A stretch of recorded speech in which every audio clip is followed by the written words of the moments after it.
Assalamualaikum warahmatullahi wabarakatuh. Salam, Om Swastiastu, Namo Buddhaya, Salam Kebajikan. Pada kali ini saya akan mempresentasikan hasil review jurnal dengan pemanfaatan kokodiesel berbahan baku kelapa sebagai bahan bakar mesin diesel stasioner. Sebelumnya untuk melanjutkan presentasi kali ini, perkenalkan nama saya Alvin Zulfa Ahmad dan teman saya Ahmad Rifki Perdana dengan 2102046. Kemudian Muhammad Zaidin Rodifa dengan NIM 210200044. Ya. Kami berasal dari D3 program studi D3 Teknik Mesin Politeknik Harum Bersama Tegal. Kita lanjut pada pembahasan.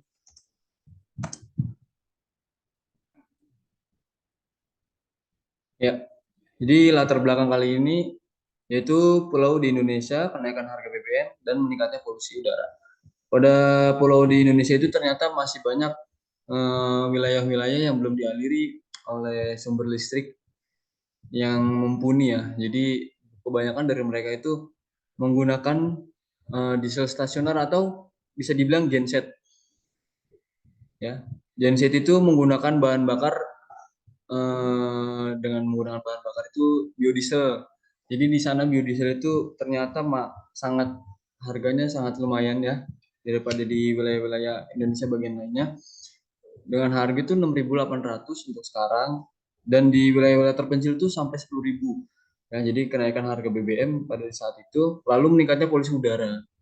Jadi kebanyakan itu kan diesel tuh menimbulkan udara. Jadi kali ini tuh kita mengukur ya dengan menggunakan bahan bakar ini apakah meningkatkan polusi udara atau sama saja.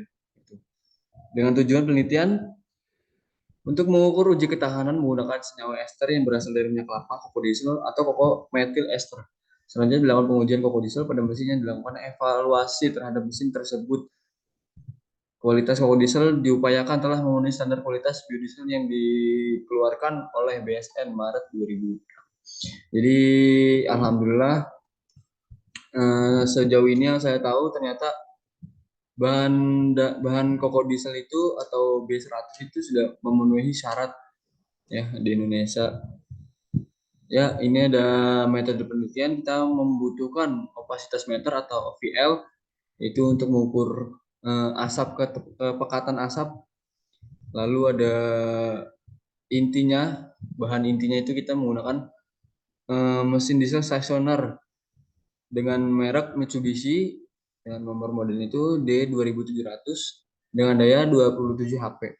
Lalu diberi beban generator 10 kWh dengan kita menggunakan bahan bakar kokodiesel. Ya, jadi kita setting itu 100 sampai 1000 rpm. Ya, kita lanjutin hasil pengukuran beberapa parameter kokodiesel. Parameter densitas pada 40 derajat Celcius yaitu 8.874 sampai 883 kg per meter kubik itu untuk kokodiesel. Lalu untuk biodieselnya itu 850 sampai 890. Dengan viskositasnya pada 40% pada 40 derajat Celcius yaitu 2,858 dan biodiesel itu sampai 2,3 atau sampai 6,0 ya. Dengan bilangan astana itu lebih dari 60, lalu biodiesel itu minimal 51. Titik nyalanya itu 110 sampai 115 derajat untuk kokodiesel, dengan biodiesel itu sampai 100 minimal 100 derajat Celcius. Lalu untuk titik kabutnya kokodiesel itu tidak ada, untuk biodiesel itu maksimal 18 derajat Celcius. Korosi tembaga untuk kokodiesel itu tidak mengalami korosi karena sedikit banget itu ya mengandung air. Lalu ada biodiesel itu maksimal 3. Dengan residu karbon dalam contoh aslinya itu kokodiesel 0,05%. Lalu ada biodiesel itu maksimalnya 0,05%. Dalam 10% sisa destilasi, kokodiesel itu tidak ada sisanya. Lalu biodiesel itu maksimalnya ada 0,3. Kadar air pada kokodiesel itu 0,02%. biodiesel itu maksimalnya 0,05 ya. Ini ada hasil dan pembahasan pada gambar satu, ini pada gambar tabel 1, diagram 1. Dari gambar 1 menunjukkan konsumsi pokok diesel spesifik kilogram per watt per kilowatt dan pada berbagai beban dan jam operasional dan beban 75%. Pada awalnya 0 jam hingga 50 jam itu pembakaran pokok diesel belum optimal. Bisa dilihat pada diagram tersebut itu dari 0 sampai 50 jam itu belum optimal. Pembakaran juga cenderung tidak optimal jika beban yang diberikan itu terlalu rendah. Beban mesin dinyatakan dalam persen terhadap output maksimum generator. Beban 25%, 50%, dan 70%. Menunjukkan daya sekitar 3 kW, 5 kW, dan 10 kW. Lalu bisa dilihat pada gambar 2 itu konsumsi kompor diesel liter per jam pada berbagai beban dan jam operasi. Hal ini dilanjutkan oleh kawan saya. Saya sedikit menjelaskan untuk tabel gambar 2, yaitu konsumsi kompor diesel dalam liter per jam ditampilkan pada gambar 2. Meskipun pada beban 75% mesin memerlukan kompor diesel lebih banyak dalam liter per jam, namun mesin menghasilkan energi yang lebih besar sehingga efisiensi pembakarannya lebih tinggi dibanding pada beban 25% dan 50% seperti diperlihatkan pada gambar 1. Next, pada gambar 3, yaitu profil suhu gas buang pada berbagai beban dan jam operasi. Profil suhu gas buang dari pembakaran kompor diesel pada berbagai beban dan jam operasi ditampilkan pada gambar 3. Suhu gas buang pada jam operasi ke 0 dan ke 50 lebih tinggi dibanding jam ke 100. Hal ini karena pembakaran kompor diesel pada jam ke 0 dan ke 50 berjalan tidak sempurna atau efisiensi pembakaran lebih rendah. Hal ini karena sejumlah kompor diesel yang tidak terbakar sempurna akan mengalir masuk ke dalam exhaust manifold. Kemudian kembali terjadi pembakaran pada exhaust manifold tersebut sehingga yang menyebabkan kenaikan suhu. Semakin tinggi beban, semakin besar liter per jam kompor diesel. Semakin banyak porsi kompor diesel yang terbakar pada exhaust manifold sehingga suhu semakin tinggi. Selanjutnya yaitu gambar keempat, opasitas gas buang pada berbagai beban dan jam operasi. Hal ini karena terjadi pada beban 75% aliran bahan bakar ke mesin terbanyak sehingga menghasilkan emisi asap yang tinggi sebagai hasil dari pembakaran tak sempurna atau unburned hydrocarbon. Selanjutnya untuk gambar 5 akan dijelaskan oleh rekan saya. Selanjutnya yaitu gambar kelima, analisis pelumas mesin dan keausan logam.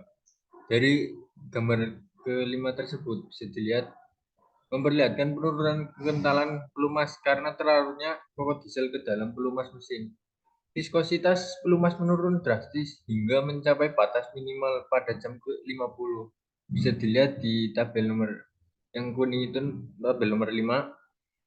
Setelah itu hingga jam ke-100, viskositasnya mengalami stabilisasi karena pengenceran dari kokot diesel telah diimbangi oleh oksidasi yang menyebabkan kekentalan. Namun demikian, kondisi ini cukup kritis. Hal ini mungkin dapat menyebabkan keausan yang tinggi dari beberapa logam seperti gambar 5 itu. Kelarutan kokot diesel pada jam ke-50 baru mencapai 3,5%, namun telah menyebabkan penurunan viskositas yang drastis. Kelarutan pada jam ke-100 sudah mencapai 6%, dan hal ini cukup tinggi. Oleh karena itu, jika pelumas ini digunakan mesin berbahan bakar diesel, maka usia pakai sebaiknya diperpendek.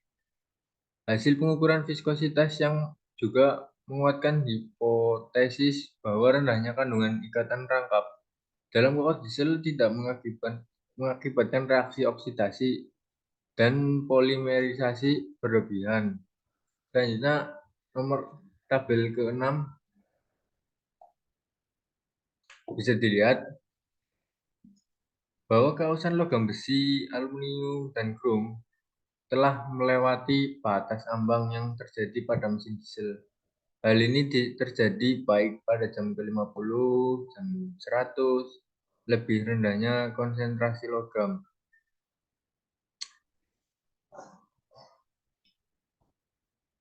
Pada jam ke-100 dapat diakibatkan karena proses pengenceran oleh kompor diesel atau karena penambahan pelumas mesin. Tingginya kandungan kausan logam dapat dikarenakan menurunnya kekentalan pelumas secara drastis pada jam ke-50, sehingga menyebabkan film pembatas antara permukaan logam yang bergesekan menjadi tidak stabil atau pecah ya. Oleh karena itu bisa terjadi kontak atau gesekan langsung antar logam. Namun demikian tingginya keausan logam dapat disebabkan pula oleh penggunaan pelumas pada mesin baru yang dapat melakukan serpihan logam. Selanjutnya, Ya, untuk selanjutnya itu ada tabel hasil pengamatan visual komponen mesin. Jadi sebelum pengujian itu ada semprotan nozzle baik, lalu tidak ada kebocoran pada nozzle. Lalu setelah pengujian itu yang pertama itu semprotan nozzle baik, yang kedua ada sedikit kebocoran pada ujung atau tip nozzle-nya itu di ujung jarumnya, di ujung nozzle kan ada bolong kecil tuh. Nah di situ. Lalu yang keempat itu deposit karbon pada ruang bakar relatif sedikit. Di yang kelima tidak ada indikasi wear atau kausan yang signifikan. Yang keenam itu kerusakan beberapa seal karena metanol dari koko diesel. Nah, itu jadi hasil pengamatan secara visual terhadap beberapa komponen seperti nozzle, piston, seal, dan valve ditunjukkan pada tabel 2. Ya, lalu pada tabel 3 itu ada meteorologi dan rating komponen. Sebelum pengujian itu yang pertama itu tekanan bukan nozzle. Jadi 251 bar 215 bar. Lalu yang kedua itu di berat filter bahan bakar 18,81 gram. Yang ketiga itu berat filter pelumas sampai 515,9 gram. Lalu setelah pengujian itu yang pertama tekanan bukan nozzle itu sekitar 200 bar ya. Lalu ada yang kedua itu berat filter bahan bakar mencapai 25,19 gram. Lalu berat filter pelumas itu sampai 577,0 gram.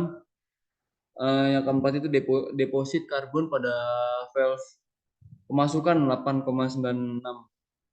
Skalanya 0 banding kondisi deposit sangat berat ya, sampai dengan 10 banding kondisi bebas deposit. Lalu 5 deposit lumpur atau sludge itu sampai 9,0. Lalu terjadi kebocoran pelumas karena seal rusak ya. Itu kan hasil dari pemakaian, jadi adanya gesekan lalu mengakibatkan kausan pada seal. Hasil pengukuran meteorologi dan rating komponen dapat terlihat pada tabel 3. Penurunan tekanan nozzle adalah normal dikarenakan terbentuknya deposit yang dapat menghambat jalannya arus bahan bakar. Hasil rating deposit karbon dan pada valve sebesar 8,9%, 8,96 dan sludge sebesar 9,0. Hasil ini menunjukkan bahwa pembakaran koko diesel relatif sangat bersih. Kandungan ikatan rangkap yang sangat sedikit kemungkinan mencegah terjadinya oksidasi dan polimerisasi sehingga padat dan berlebihan tidak terjadi ya. Lanjut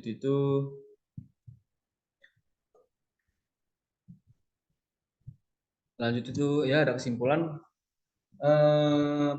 Kesimpulan pembakaran koko diesel paling efisien daripada beban 75%. Hal ini berlaku untuk semua jam operasi yaitu 0 jam, 50 jam dan 100 jam. Konsumsi koko diesel dalam liter per jam berkorelasi dan suhu gas buang. Dengan suhu gas buang, konsumsi koko diesel dalam liter per jam dan suhu tertinggi gas buang dicapai pada beban 75% dan jam operasional itu ke 0 sampai 50 jam.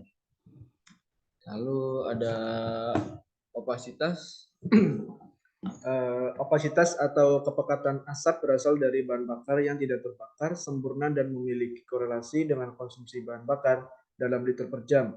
Opasitas tertinggi dicapai pada beban 75% dan jam operasi ke 0. Larutan koko diesel dalam pelumas mesin meningkat seiring dengan waktu operasi dan menyebabkan penurunan viskositas secara drastis. Pada jam operasi ke-50, pengenceran pelumas sudah mencapai batas minimum rendahnya. Kandungan ikatan rangkap dalam koko diesel menyebabkan kelarutan koko diesel dalam pelumas tidak mengakibatkan oksidasi yang berlebihan. Jadi itulah hasil dari review jurnal kami ya tentang pemanfaatan koko diesel berbahan baku kelapa sebagai bahan bakar mesin diesel stasioner. Jadi mungkin cukup sekian, semoga bisa bertemu kembali di presentasi selanjutnya. Dari kelompok kami mengucapkan terima kasih, kurang lebihnya mohon maaf. Assalamualaikum warahmatullahi wabarakatuh.